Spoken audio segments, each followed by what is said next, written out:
Hi, welcome to our channel of IGNOU audiobooks, Indira Gandhi National Open University, School of Tourism and Hospitality Service Management, SOTHSM, Master's Degree.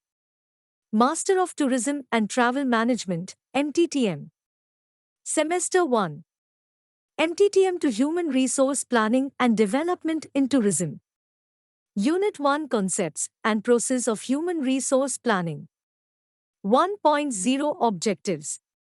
After reading this unit, you should be able to understand the times concept of human resources planning, times need for public intervention in human resources planning, times theoretical basis and conceptual issues associated with alternative approaches to human resources planning, and times conflict between the theoretical construct and political process of human resources planning, and the resultant practices in human resources planning.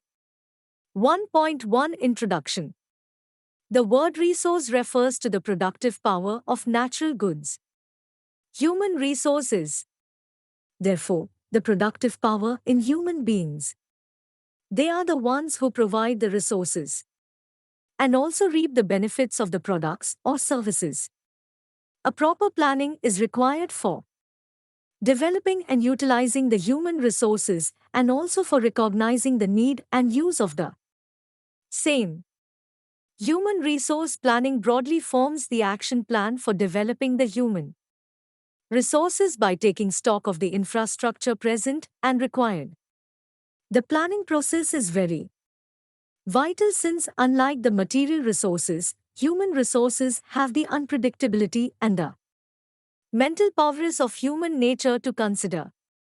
In this unit, you will learn about the various approaches and practices prevalent in human resources planning and also understand the need for a proper planning of human resources.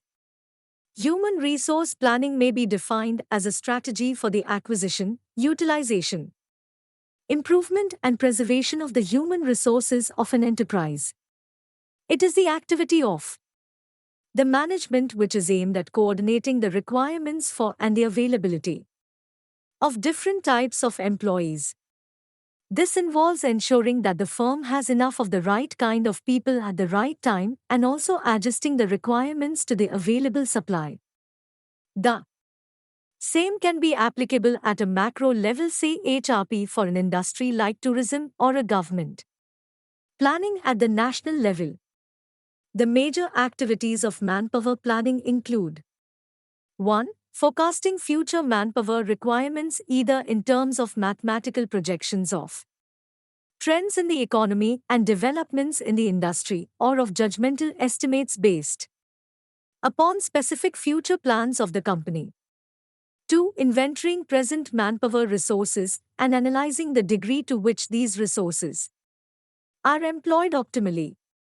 3. Anticipating manpower problems by projecting present resources into the future and comparing them with the forecast of requirements to determine their adequacy, both quantitatively and qualitatively. 4. Planning the necessary programs of recruitment, selection, training, development, motivation and compensation so that future manpower requirements will be met.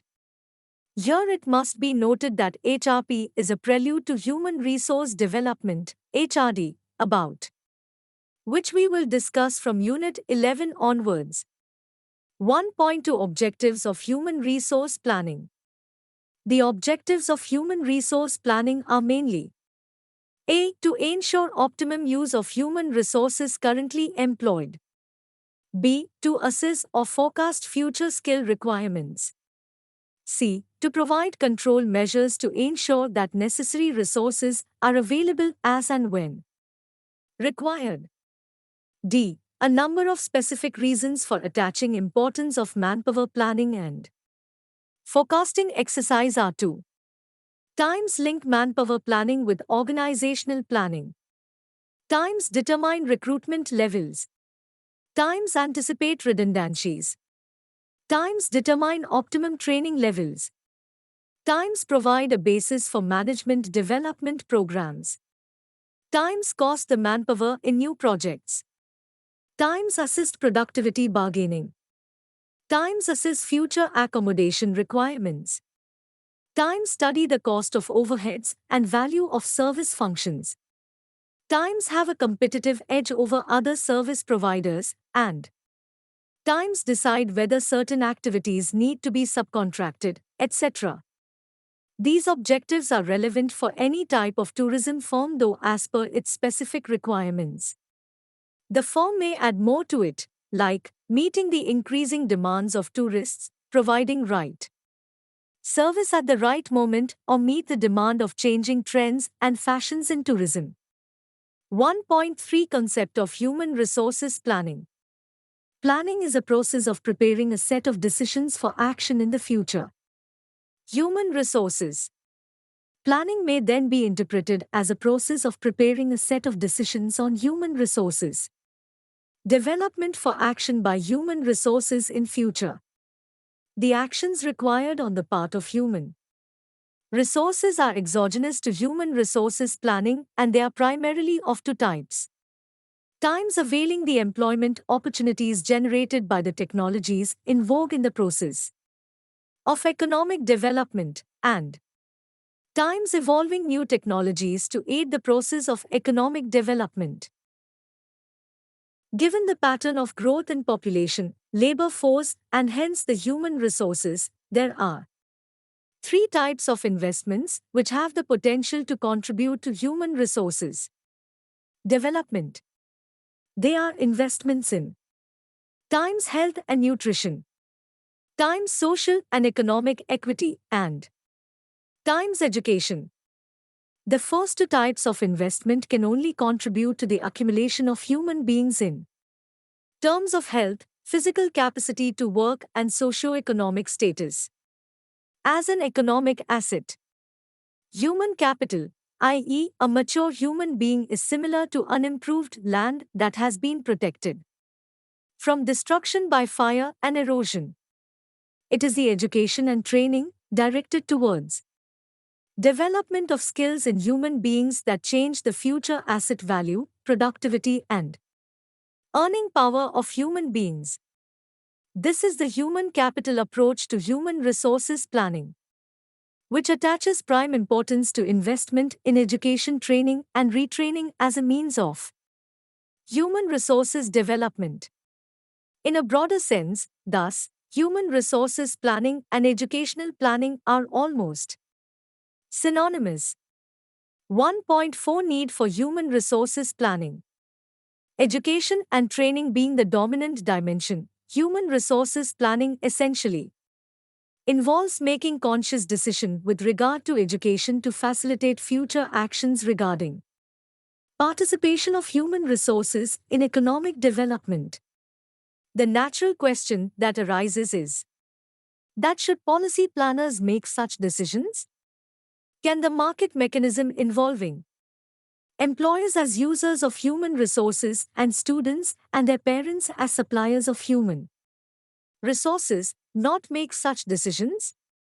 These are very relevant questions which must be answered before moving on to discuss the techniques of human resources planning. Any market mechanism essentially involves interactions between profit-maximizing producers and utility-maximizing consumers. In a perfectly competitive market economy, each of the participants among the producers as well as consumers is endowed with perfect knowledge about the market forces. The interactions between producers and consumers result in a set of prices which guarantee optimum allocation of resources, provided certain conditions are met. Allocative efficiency of resources is considered optimum when it is not possible to improve welfare of any one of the participants in the market without impairing the welfare of at least one of the participants in the market. Welfare of each participant is viewed here from the point of view of individuals' perceptions of choices and preferences according to his or her own standards. This is the standard definition of optimality given by Pareto. The conditions which must be fulfilled to achieve Pareto's optimality in resource allocation are Times informed consumers. Times absence of internal economies of scale in production. Times absence of externalities either in production or in consumption, and times absence of public goods. Failure to fulfill any one or more of the above conditions leads to market failure in effecting optimum allocation of resources and justifies state intervention to effect necessary corrections through policy decisions. The next relevant question is whether education violates any one of the following four conditions. 1. Consumers' knowledge of education. Parental influence is a decisive factor in the educational achievements and choice of careers of children. Parental ignorance caused by either lack of adequate knowledge about the market for educated or perceptions based on their career experiences rather than based on the career challenges ahead of their children, or both, is often viewed as the basis for state intervention in education. State-sponsored vocational guidance programs and the stress on generating employment market information through government machinery as a means to provide appropriate labor market signals among developing nations bears evidence to state intervention to make up for consumer ignorance or lack of adequate and proper knowledge.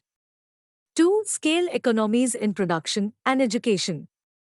In the context of education, optimum allocation of resources implies that all resources should be equally productive in every possible use in education. If there are scale economies in any one or more segments of education, then the resource allocation pattern is not optimum.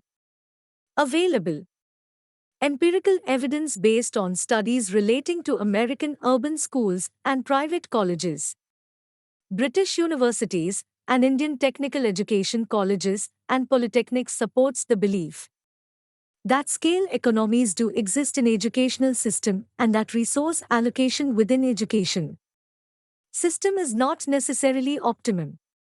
3. Externalities in production or in consumption. Efficient allocation of resources denotes that the value of output in different end uses is identical. If some activities generate external benefits, then the society would be better off if more of these activities are carried out. External benefits of education are enormous and varied. Some are economic benefits such as income gains to persons other than those are educated and income gains of subsequent generations from a better educated present generation. Some are social benefits like reduced crime and encouragement of lawful behavior.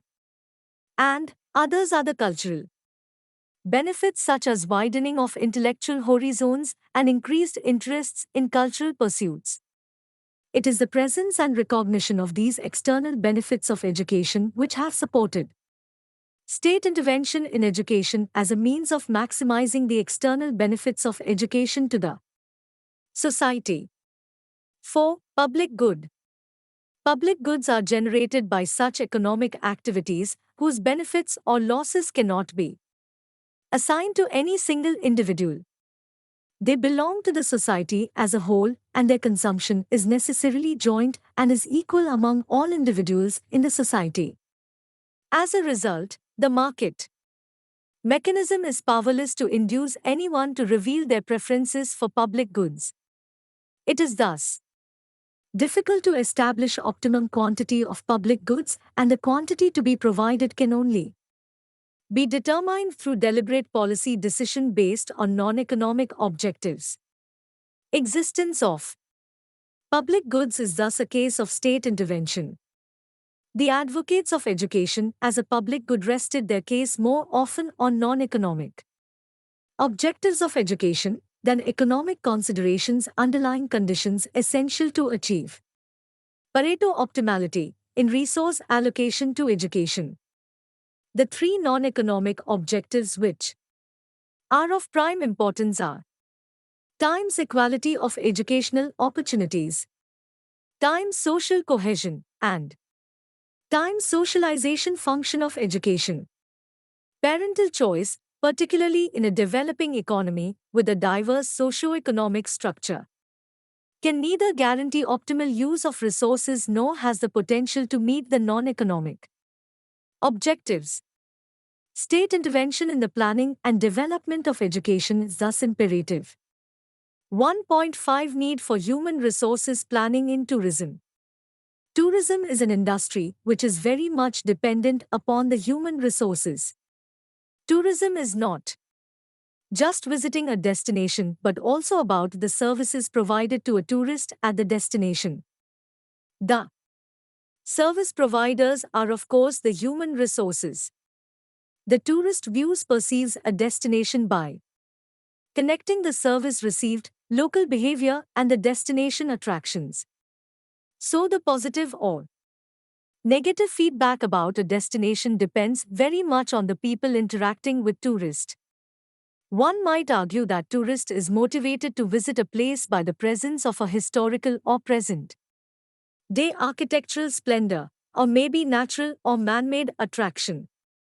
Here we should not forget that the tourists may visit a place for whatever motivates them, but they will partake services at all the steps of their visit. The services start at the time of deciding upon a destination till finally visiting and departing from their destination of choice.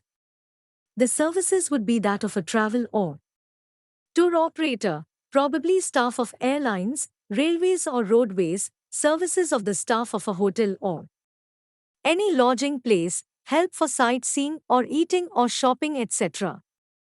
The attitude and behavior of the local people also form part of a tourist's holiday experience. We must remember that no tourist can have a successful trip without human element, as for most of the tourists traveling is more about interacting with new people and cultures and not just a monument or a site for fun. As stated earlier, tourism requires human resources like no other industry as it provides services. The services provided cannot be pre-checked or compared like mass-produced goods but can only be felt once they have started or have been utilized. It is a sector where the unpredictability of the human nature always affects both the service provider and the service receiver. For example, a group of tourists visiting Kerala spends an evening watching Kathakali performance. The dancer here is an entertainer providing services as the show is specially for the tourists. The show would be viewed by each of the tourists differently. Some might find it interesting, others may not. Some may be in awe of the costume and makeup while others might like it so much that they go for another show. While the dancer might not be 100% fit one day and give less of a performance than expected and thus let down a viewer of a previous performance. Many such permutations and combinations are possible. It is true for any destination since some tourist might like a destination due to the human element attached to it, while others may not find it so attractive. The unpredictability of human nature and its need in every spectra of tourism industry makes it necessary to plan well in advance for any expected or unexpected need in future. Today, every country, developing or developed, has taken up tourism planning in a big way. This is because the growth in the tourism sector has surpassed the growth in all economies. As a result, human resource planning in tourism naturally emerges as a vital area of concern not only of the governments but also of the industry.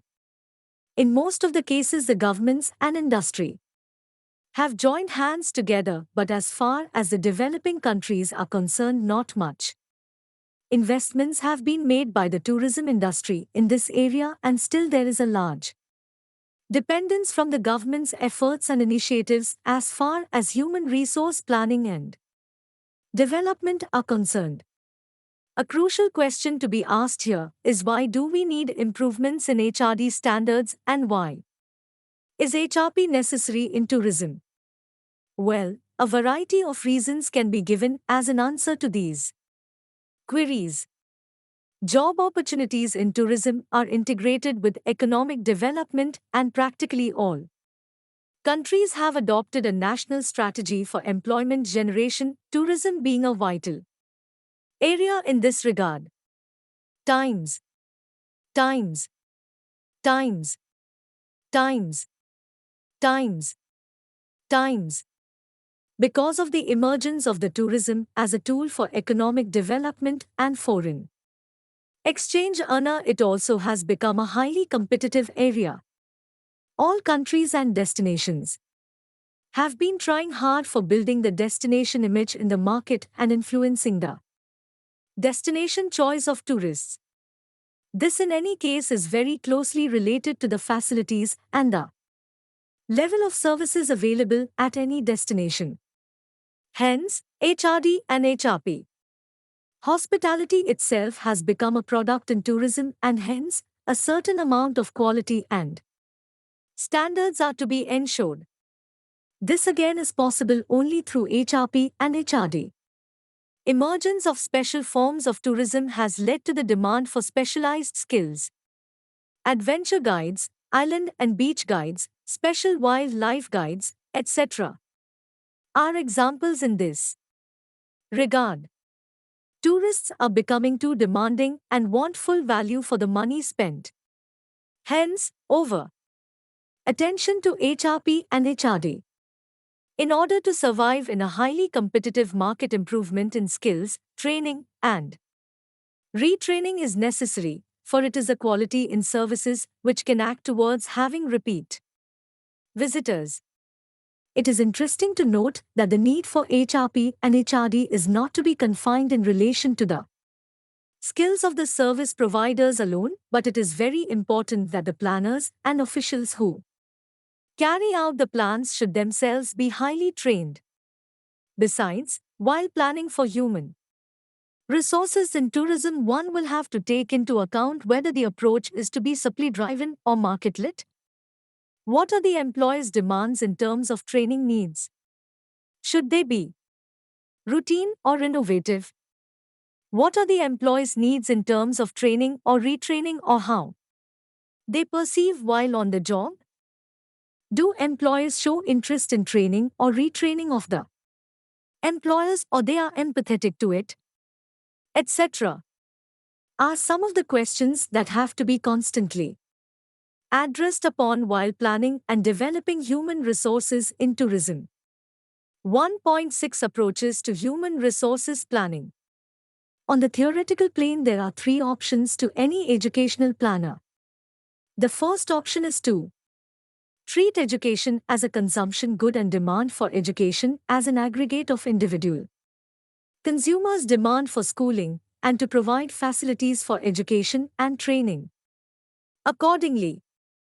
The second option is to view education as an investment good, evaluate investment in education at par with investment in physical capital, and provide just enough schooling to equalize rates of return on investment in education with the rates of return on investment in physical capital.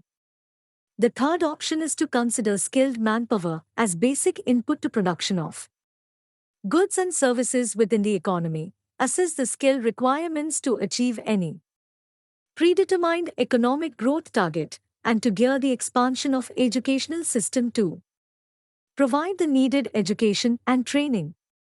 Tourism education, world over, falls in this category. Accordingly, there are three approaches to educational planning. Times social demand approach, times rate of return approach, times manpower requirement approach.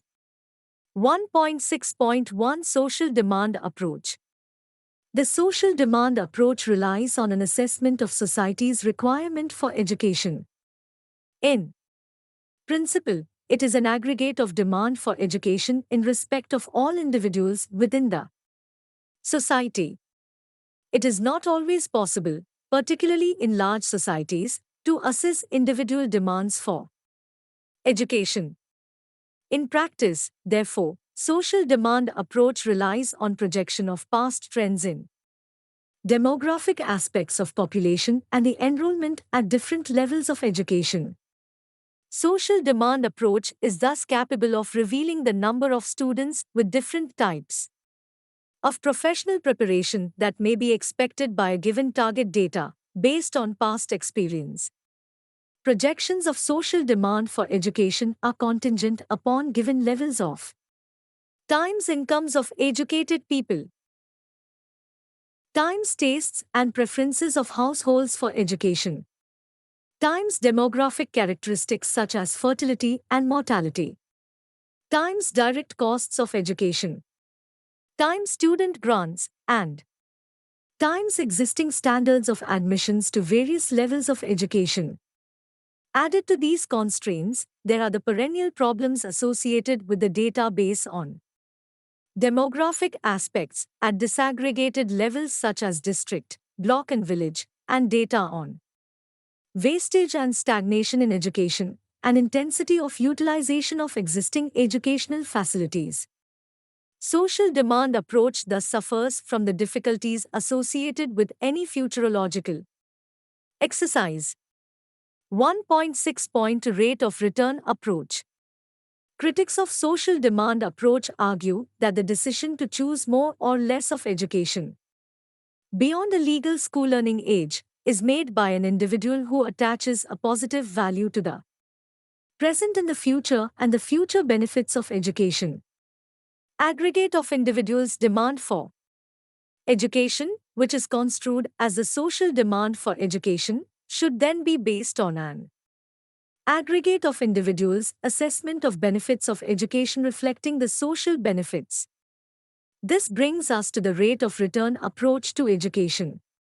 Rate of return approach looks upon education as a contributor to productivity, and in this sense, it is expected to facilitate investment. Decisions in education, whether or not the student should undergo more schooling, or whether or not the state should invest more and expand educational facilities. Like in the rate of return analysis of any investment, rate of return on investment in education is used to expand educational facilities until schooling equalizes times on the one hand yield of investment in different types of education and times on the other hand yield of investment in education vis-a-vis other sectors of the economy. The analysis, however, is confined to formal education only. Estimation of rate of return involves the calculation of internal rate of return which equates the present value of returns earned throughout the future active life with costs incurred soon after the investment decision is made. There are thus three parameters involved in the estimation of rate of return: times costs of education, times returns to education, and times discount rate, used in discounting future returns to arrive at present value. A variety of conceptual issues are involved in the estimation of these three parameters. A. Costs of education. Economic analysis of investment in education has a simple two-element taxonomy of cost, direct costs and indirect costs. I. Direct costs. Direct costs again have two components: private expenditure on education and public expenditure on education. Private expenditure on education is the expenditure incurred by the individuals pursuing education, which includes items such as tuition fees, cost of books, extra room and board expenses, and out-of-pocket expenses. It is relatively easier to estimate expenditure on these items. Public expenditure on education is what the government spends on creating, expanding, and maintaining educational facilities. Public expenditure may be divided into recurring and non-recurring items of expenditure. Recurring expenditure consists of items such as salaries of teaching and non-teaching staff, maintenance expenditure, office expenses including contingencies, library books, lab equipments, and expenditure on student welfare. Non-recurring expenditure comprises costs of buildings and sports complex, etc. In the case of recurring expenditure, apportioning salaries of teaching staff lecturing to students in more than one discipline is a problem, as it requires an assessment of workload distribution which is not uniform among various educational institutions. Non-recurring expenditure poses two sets of problems. 1. Imputing costs to any particular cohort of students. Second, apportioning costs imputed to any cohort among students belonging to various disciplines, as all students may not use each and every facility in an identical manner. For example, social sciences students do not use laboratories. 2. Indirect costs. Indirect cost may be viewed from both private and social angles. From the private angle, it is the earning foregone by individual students while attending school.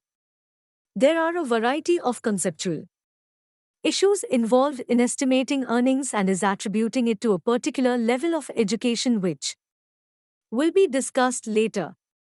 Estimation of foregone earnings is even more difficult, as it calls for identification of all possible avenues of employment and possible earnings therefrom, and an assessment of money value of foregone leisure. This necessitates subjective valuation of earning and leisure. Social viewpoint of indirect costs involves estimation of opportunity cost of public expenditure on education.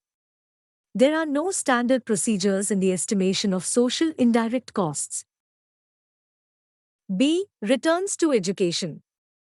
Returns to education may be categorized into three types: direct monetary benefits, indirect monetary benefits, and non-monetary benefits. I. Direct monetary benefits. Direct monetary benefits to education are the extra lifetime earnings received that can be attributed to schooling. Observed earnings differential of any education program, say college education, can at best constitute a first approximation to the true earnings differential attributable to college education. This is because intelligence, family wealth, parents' education and earnings, and motivation play an important role more than education per se. Isolating the effect of all such factors and estimating the true earnings differential attributable to any given level of education is a difficult task. As for earnings data, only the past and present returns are available. To estimate future returns, it calls for intelligent guess regarding productivity and growth in incomes. Any assumption on the rate of growth of earnings differential between high school and college graduates may have a crucial effect on the rate of return to college education.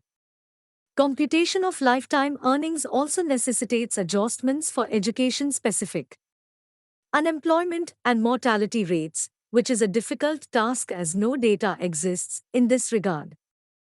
This apart, monetary gain to an individual over his or her lifetime should be measured by his or her disposable income net of taxes. Anticipating future tax structures for different streams of lifetime income is not an easy job. 2. Indirect monetary benefits. Education definitely influences earnings from the first job. Earnings from subsequent jobs are not all dependent on initial education.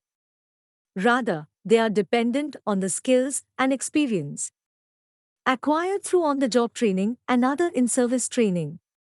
Additional earnings attributable to such training are thus indirect to initial education.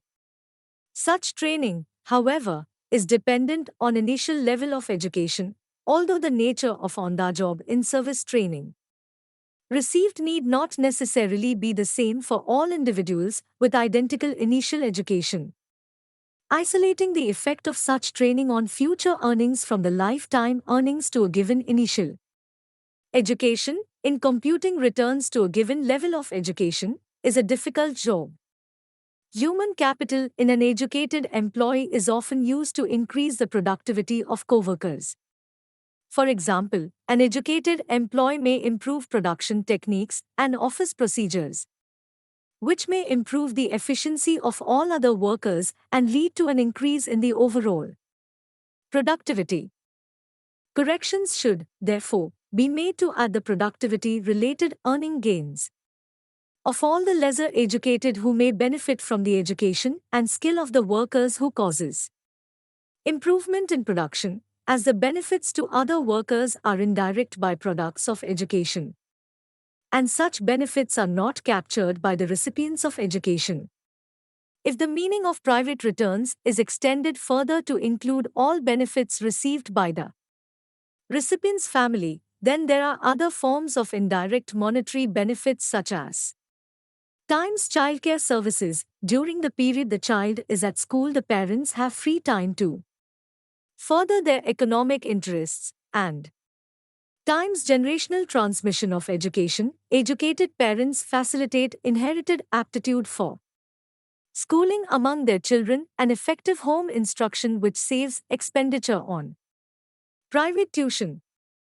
It is easier to visualize numerous such miscellaneous indirect benefits.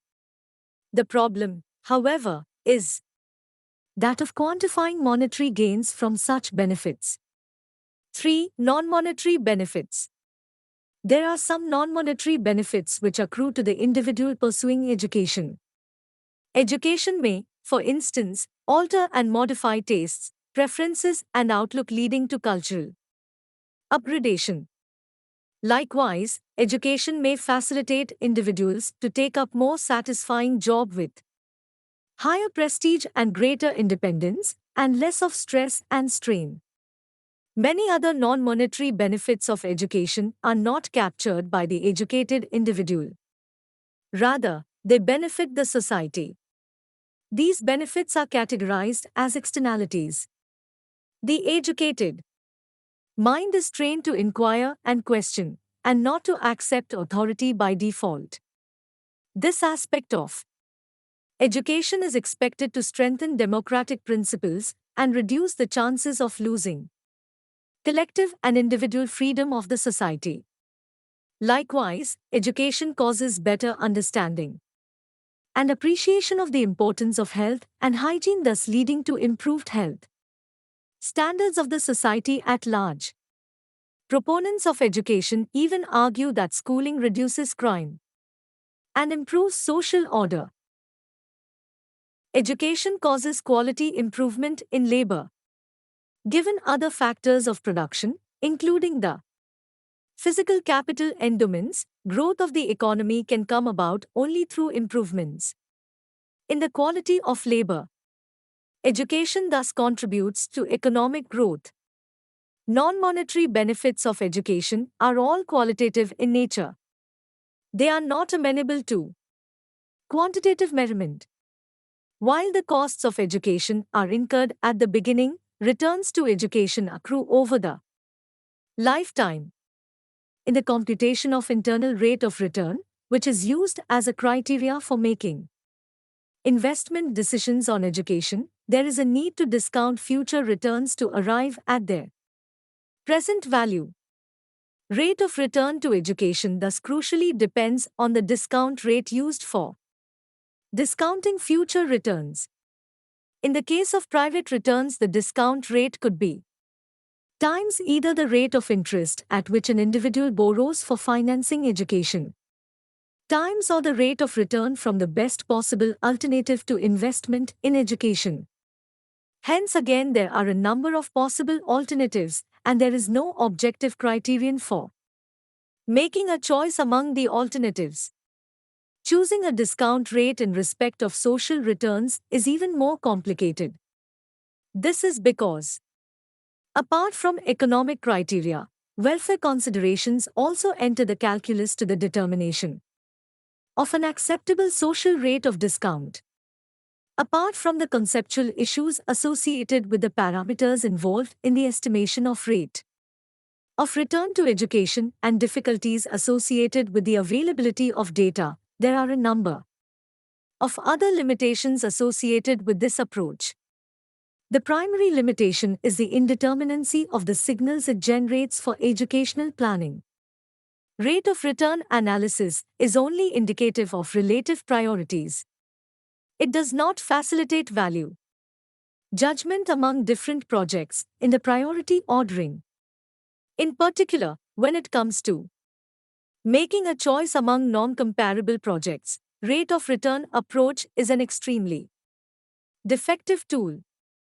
Even within education, because of sequential hierarchical linkages, like college education follows school education, it is difficult to make decision on how much to invest at each level purely based on rate of return analysis and without any reference to backward and forward linkages of the level of education concerned. Rate of return analysis does not take cognizance of supply and demand of skills in the labor market.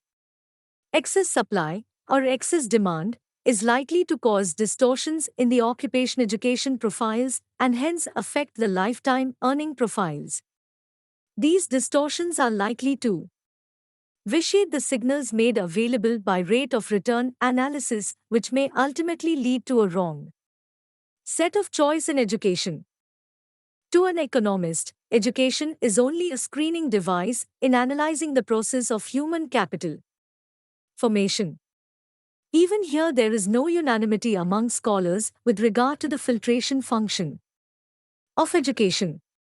In view of this, it is doubtful whether rate of return to education could be used as an effective tool in making investment decisions within education sector as well as among different sectors of economy with education included as a sector.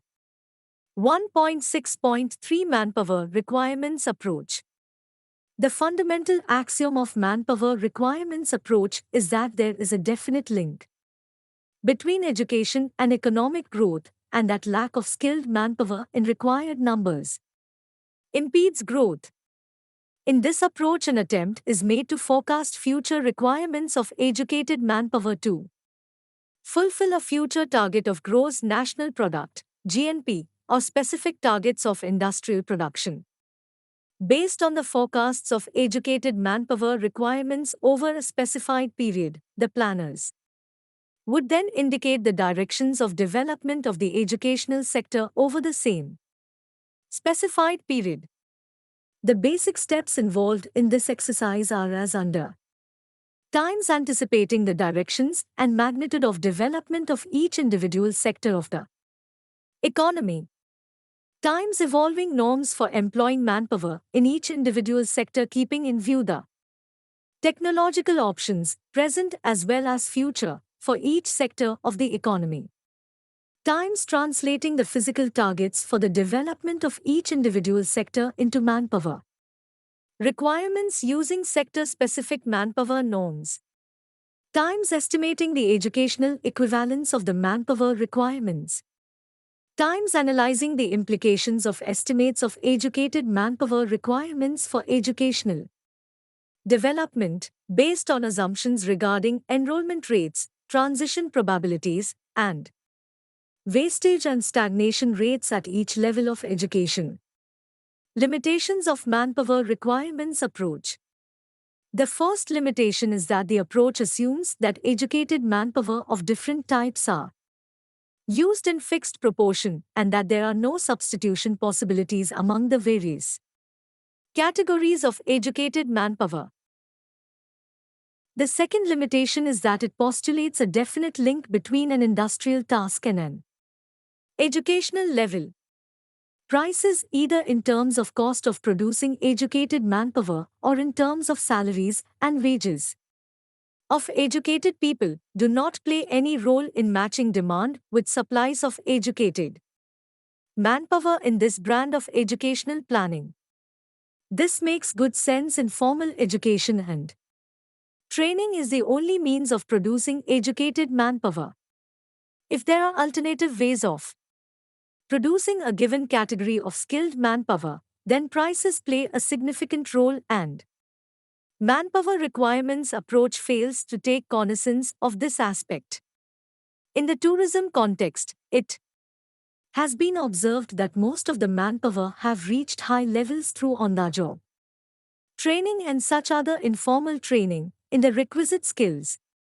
Such persons are categorized as practicals and experienced, and these practicals are to be found in every occupation.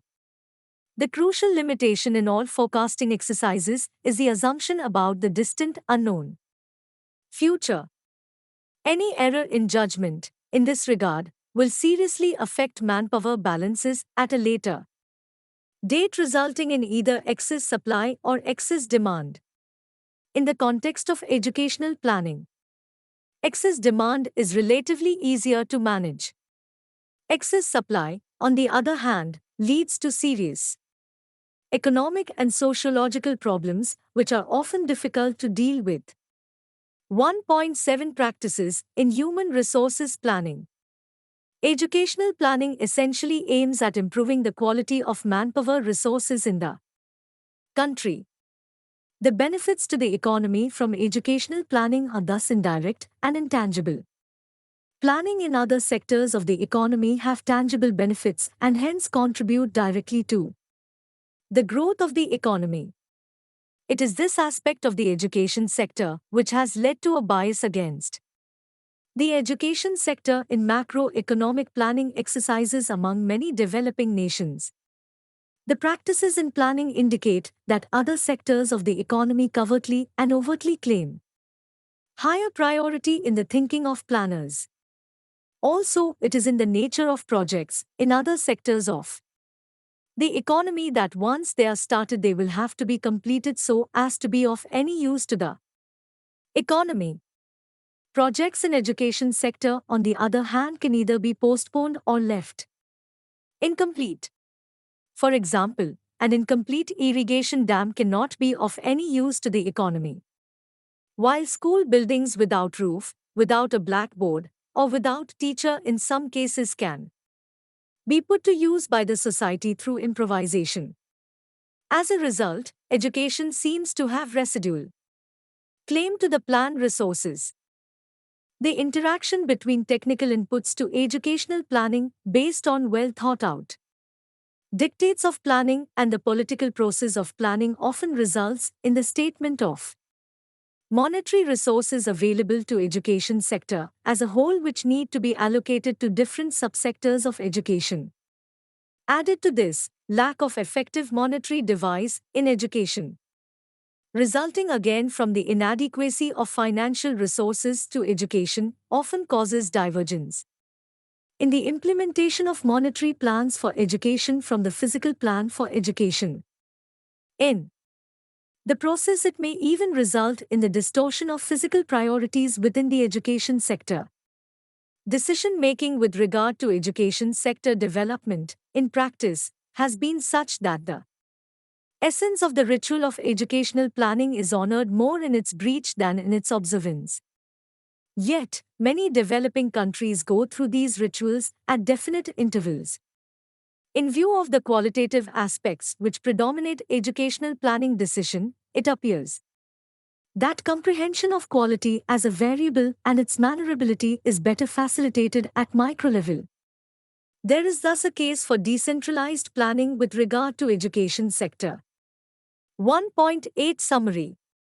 Human resources planning, as a process of human resources development, involves investment decisions on three aspects which are complementary to each other: education, health, and social and economic equity.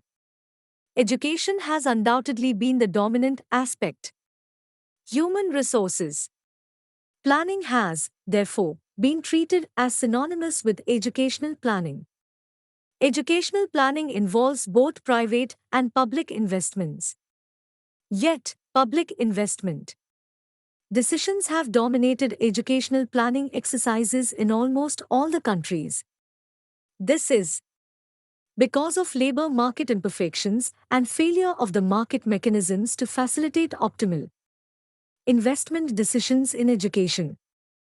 On the theoretical plane, there are three different approaches to human resources planning: social demand approach, rate of return approach, and manpower requirements approach. In practice, however, political process of planning, often at variance with the rationale based on a well-thought-out dicta of planning, has been dominating. This has resulted in the distortion of physical priorities within education sector in many cases. In view of the predominance of qualitative aspects, there is a growing realization that educational planning at micro level will be more meaningful than at the macro level. Thank you. Subscribe to our channel.